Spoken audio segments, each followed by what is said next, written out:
Bapak, Ibu, Saudara-saudariku terkasih, jika Anda dalam beberapa waktu atau beberapa hari belakangan ini mengikuti perayaan Ekaristi atau dengan tekun membaca bacaan liturgi pada beberapa waktu atau hari ini, bacaan-bacaan Injil yang didengarkan atau yang dipertontonkan kepada kita adalah berbagai macam cara yang ditunjukkan oleh orang-orang yang tidak menyukai Tuhan Yesus, sehingga mereka menunjukkan ketidaksukaan itu dengan bertanya.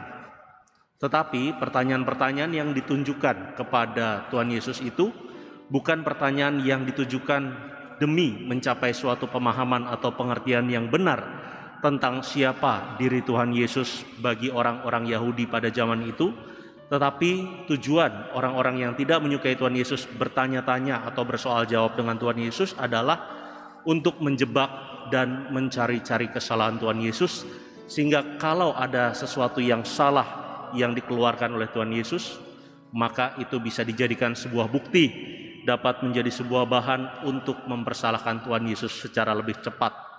Tetapi berbagai cara yang diupayakan oleh mereka-mereka yang mencari-cari kesalahan Yesus itu tidak menemukan suatu momen yang pas, tidak ditemukan suatu kesalahan yang disampaikan oleh Tuhan Yesus sebagai jawaban. Dan menariknya, Tuhan Yesus tidak meminta dukungan orang banyak untuk bersama-sama menyerang pihak-pihak yang tidak menyukainya itu.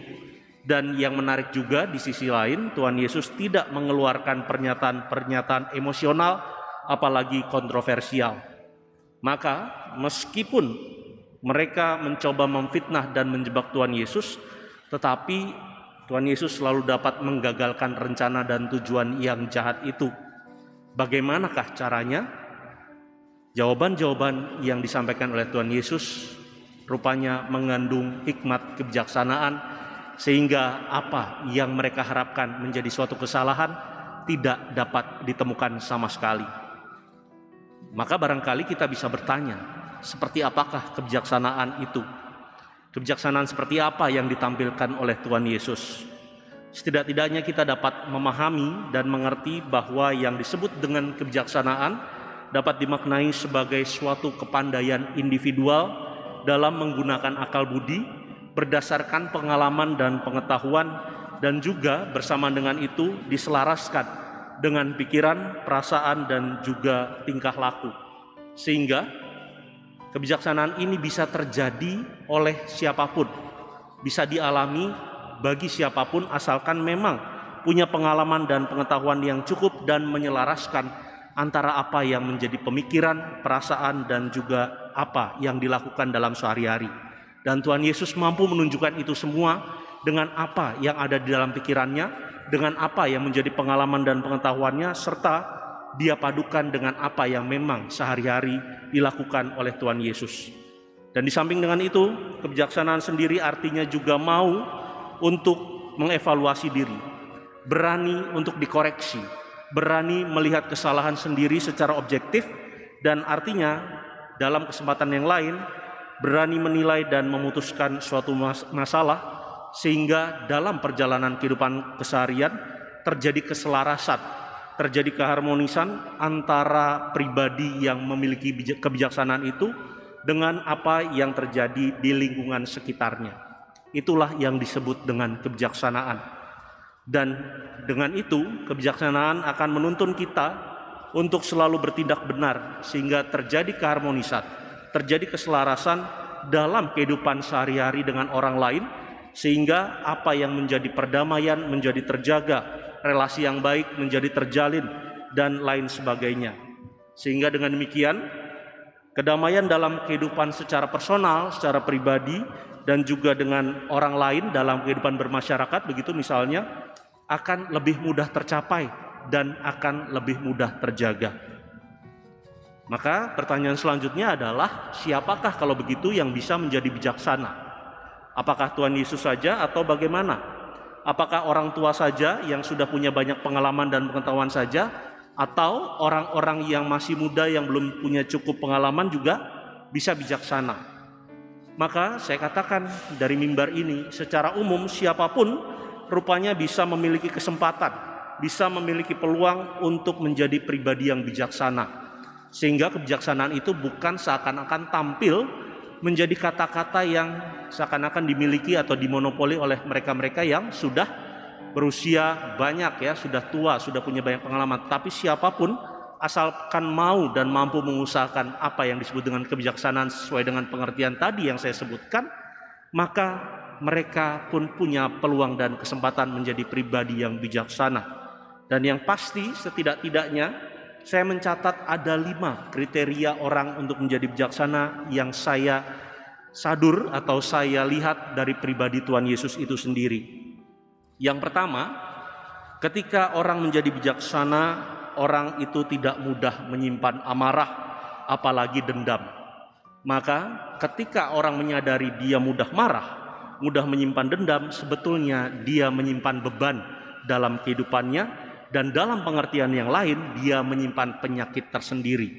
Sehingga kalau orang bijaksana tidak akan mudah marah, tidak akan mudah terpancing emosinya, tidak mudah emosional, dan juga tidak mudah menyimpan apalagi memelihara dendam. Dan yang kedua, orang yang bijaksana ditunjukkan dengan berani meminta maaf terlebih dahulu jika berbuat salah. Artinya ini mengandaikan suatu kebesaran hati dan juga kebesaran jiwa seseorang. Dia mau dikoreksi, dia mau dievaluasi, dia mau melihat dirinya sendiri secara objektif dan bukan berdasarkan subjektivitas pribadinya sendiri. Apalagi kita gampang atau mudah melihat apa yang terjadi di luar diri kita, tetapi kita amat sulit dan amat lambat untuk menilai dan juga melihat diri kita secara objektif. Dan ini adalah suatu nilai yang mahal dalam pribadi seseorang. Ketika seseorang mau dan mampu melihat dirinya secara objektif, itu adalah nilai yang patut diperjuangkan dan patut dibanggakan, dan itulah nilai kebijaksanaan seseorang.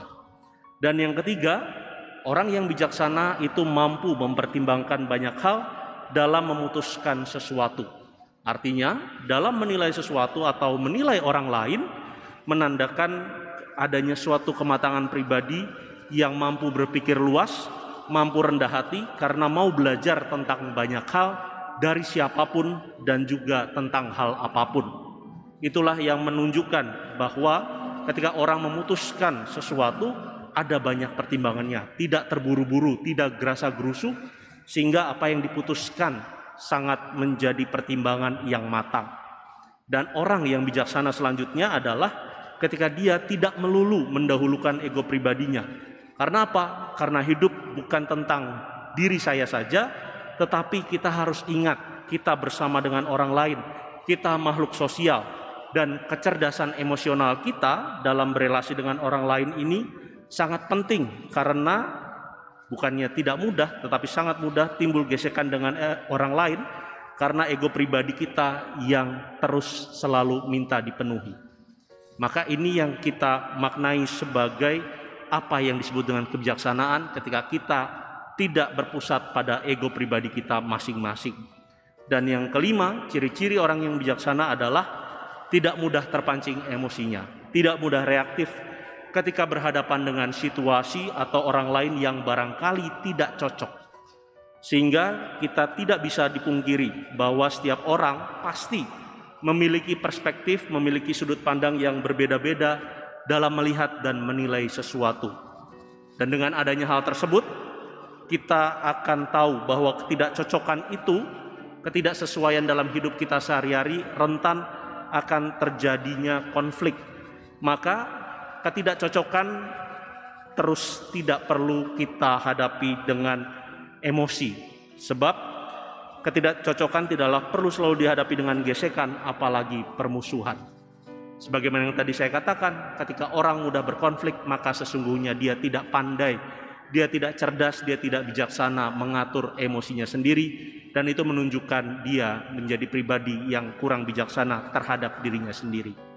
Bapak, Ibu, saudara-saudariku yang terkasih, sikap yang bijaksana tentu sangat diperlukan dalam memutuskan suatu tindakan agar tidak melakukan suatu hal yang sia-sia. Maka pada kesempatan yang baik ini, mari kita belajar dari Tuhan Yesus yang bijaksana, yang mau dan mampu mengembangkan dirinya agar menjadi sumber berkat bagi orang lain. Sebab kebijaksanaan bukan hanya perlu dilatih, bukan hanya perlu dicari, tetapi juga dimohonkan. Maka pada kesempatan yang sangat baik ini, dalam Ekaristi di hari Jumat pertama ini, di hadapan sakramen Maha Kudus nanti, kita kiranya perlu dan penting baik juga bersama-sama memohonkan rahmat kebijaksanaan ilahi bagi diri kita, bagi kehidupan kita, sehingga dari waktu ke waktu rahmat kebijaksanaan ilahi ini sungguh dapat kita teladani, sungguh dapat hadir dalam diri kita, terutama lewat cara berpikir kita, cara bertindak kita, cara merasa kita seperti Tuhan Yesus sendiri. Sehingga Tuhan Yesus itu tidak lagi menjadi pribadi yang jauh di sana, tetapi sungguh hadir, sungguh hidup dalam diri kita ketika kita mampu berpikir, mampu bertindak, dan mampu berkata-kata seperti Tuhan Yesus sendiri. Kemuliaan kepada Bapa dan Putra dan Roh Kudus,